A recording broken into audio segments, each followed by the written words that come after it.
Welcome to In Context. This is the War Report. My name is Ken McDermott Rowe, and I'm here with my fellow host, Gus Cantavero, and our military affairs commentator, Marchand McDermott Rowe. In order to fully understand American strategy in the global wars, you have to know something about a very important Islamic sect called the Wahhabis. So let's get right into it, Marchand. Who are the Wahhabis, and what role do they play in America's global wars? Well, Wahhabism as an ideology was founded by a man named Sheikh Mohammed ibn Abdul Wahhab, who lived from 1703 to 1792, quite a long time ago. He founded a ideology based on the purification of Islam. The idea was his main principles were to fight what is known as shirk and bid'ah. Shirk being polytheism, bid'ah being the Arabic word for innovation. Now, when he looked at what was happening in the Islamic world at the time, the Ottoman Turks were the heads of the Caliphate, the Islamic State, and they were, as he saw them, decadent. They were corrupt. They were adopting Western ways. They had, there was alcohol in the palaces, and the guys had more wives than were Islamically allowed. And so he felt that, Islam must return to a purer form of Islam, its fundamentals. Ibn Abdul Wahhab took it much further. He took a very literal interpretation of the Quran and a very selective interpretation of certain Islamic verses. Things like wiping out polytheism or wiping out innovation extended to anyone who did not adhere specifically to his brand of Islam. And this included other Muslims as well. This includes everyone from different schools of thought within Sunni Islam to the entirety of the Shia Muslim world. So Wahhabis are Sunnis, and where is geographically their stronghold? Geographically, their stronghold is in Saudi Arabia, and this comes because Muhammad ibn Abdul Wahhab was instrumental in the establishment of the first Saudi kingdom. Many people think that the first Saudi kingdom was established in post-World War I. This is actually not the case. The first Saudi kingdom was established in the 1790s. It was known as the Kingdom of Diriyah. So they're not a fringe group in Saudi Arabia. Saudi Arabia is a Wahhabi kingdom? It is. It's very old Wahhabi roots. And because its kings were brought to power by Muhammad ibn Abdul Wahhab, and because of his obedience to the Wahhabi cause, or his obedience to Saudi cause, Wahhabism was made the main school of thought. And ever since then, Muhammad ibn Abdul Wahhab's descendants have been the grand muftis, the religious leaders, if you will, of Saudi Arabia. So can you talk about the connection between the Wahhabis and the Taliban? The Taliban brought about an interpretation of Islam very similar to that of what we see in Saudi Arabia. They adhere to Wahhabism, and they utilized that in the creation of their state. When they toppled after the toppling of the communist government, when the Taliban toppled the warlords and brought together the unity of the country, they implemented this very rigid interpretation. And the Taliban in Afghanistan was an outgrowth of some Wahhabi-based schools on the Afghan-Pakistan area? Yes, no. There's a lot of myths surrounding the creation of the Taliban. What had happened is Mullah Omar, who's currently the head of the Taliban, although nobody's seen him in a very long time, at least we haven't, he was a sheikh in a small town in Afghanistan, sheikh being a religious leader in Islam. And there had been rumor that these two girls had been captured and they were being raped by this warlord. So Mullah Omar gets a couple of his students together and they went with like 6 Kalashnikovs and killed the warlord and recaptured the girls. And, it's wonderful, glorious, thing. How much of it's true, who knows? But it created this myth around him and around his students. Taliban is an Arabic word for students. They were called the Taliban. And we have here an iconic image of the Taliban. Exactly. Something that the average American would think of when you mention Taliban. It's just a bunch of guys sitting in the back of a pickup truck with Kalashnikovs. Exactly. And when you look at their style of clothing, that is indicative of the Wahhabi doctrine in that, Western... Very traditional. Very traditional. Western clothing is wrong. Anything that could be considered modernist. So, like in the rest of the Muslim world, a woman wears a headscarf and can wear pretty much any kind of modest-looking Western clothing. Men are encouraged to do the same. Obviously not the scarf, but encouraged to dress modestly. In Wahhabism, it becomes a crime to dress anything other than what is enforced by the what they call the moral police. Actually, there's an actual police force in Saudi Arabia called the morality police. Wow. Now, somehow... Morality advice, Now, the Mujahideen in Afghanistan, with whom we were allied in the 80s against the Soviets, that they had some Wahhabi connection, or no? To an extent, the Mujahideen, which means soldiers of faith, commonly misinterpreted as soldiers of God, soldiers of faith. They're volunteer soldiers that came from all across the Muslim world. They weren't inherently Wahhabi. Some of them adhered to the Wahhabi ideology, but the reason why Afghanistan slipped into this Wahhabi spiral was because the Mujahideen, after they defeated the Soviets, went, we need a government. And the Americans, our response, as very typical of our nature, was to say, see ya, Soviets were gone, we had no interest in the region. So the Mujahideen had no capability of establishing a government. Mm-hmm. So what had happened is they collapsed and devolved into the Civil War.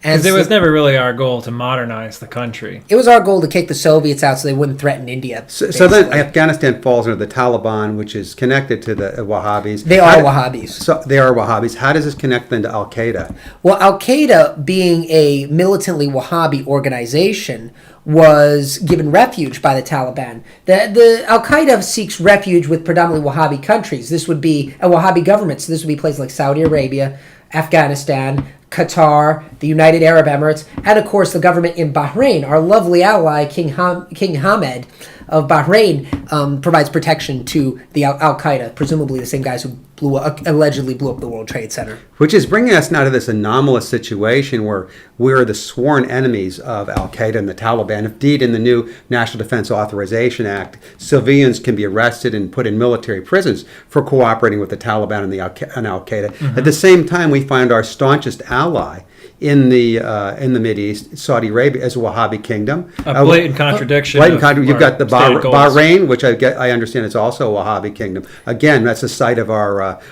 fleet in the area is based in Bahrain. It's the height of hypocrisy is that we talk about the need to spread democracy and the need to spread the American values. And if the American values are what we're spreading, boy, I sure don't want to be part of it. Because the people that we've been backing, the Islamic Fighting Group in Libya, the National Transitional Council, they are Al-Qaeda-affiliated Wahhabi militants who are enslaving and murdering the African Muslims that live there. And then in places, of course, like Bahrain, King Hamad's in the business of murdering his own people. He's an apartheid state where the Shia majority population is oppressed and not given equal rights to the minority Sunni and predominantly Wahhabi segments of the population. Well, if we go back to Libya, it appears that we made an alliance with this Wahhabi Al-Qaeda associated group, the Islamic Fighting Group in Libya, in order to overthrow our enemy Gaddafi, who was overthrown, I believe, because of his long-term friendship with Russia. And as proof of that, there's photos of Al-Qaeda flag flying over the courthouse in Libya, in the capital after the overthrow, which is a black flag with some Arabic with the words Army of God or something. La ilaha illallah Muhammadur Rasulullah, which is the profession of Islamic faith, which means there is no God but God. Muhammad is the messenger. Mm-hmm. But do we have a photo of that fellow who is now we put in charge of Tripoli, the military district? There he is. Okay, that gentleman. Okay. Belhaj, who has MI6 connections to London and was the front for the West's intelligence operations in Libya to ensure that our banking interests and oil interests were overseen. The first thing that they did in Benghazi was set up an independent private central bank. Right. What revolutionary group sets up a private bank as their first order of business? So it was neo-colonial rule in conjunction with Al-Qaeda. And the interesting thing is the U.S. government likes the Wahhabis for two reasons. One, they hold no actual popular support. The Gaddafi had actually a fair amount of popular support. Very much like our own government. Sort of.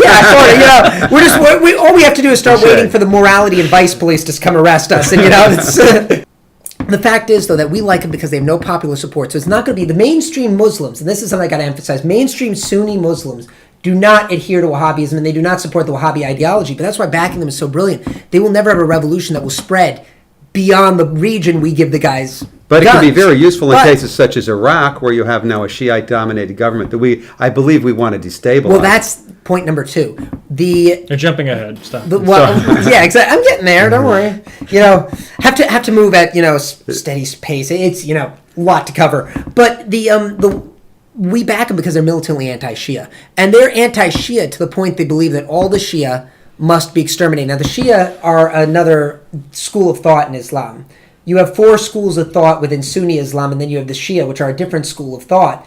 And they all adhere, the Sunnis and the Shia, to the same doctrine. The only difference is small doctrinal differences, small differences on jurisprudence, exact same theology. It's the power of Muhammad passed to the stepson, the son-in-law versus the nephew, or something like that. Well, yeah, it's whether it would be passed to this, whether the caliphate should have gone through the bloodline of the Prophet Muhammad, peace be upon him. As the Shiites believe. As the Shiites believe, through Ali ibn Talib, and then to his sons Hassan, Hussein, and to their descendants, through a bloodline, or whether the caliph should have been nominally elected, although there was a civil war that ensued afterwards, and most Sunnis will agree that Hussein should have been the caliph, but he lost, so that the Shia became a minority, and the Sunnis,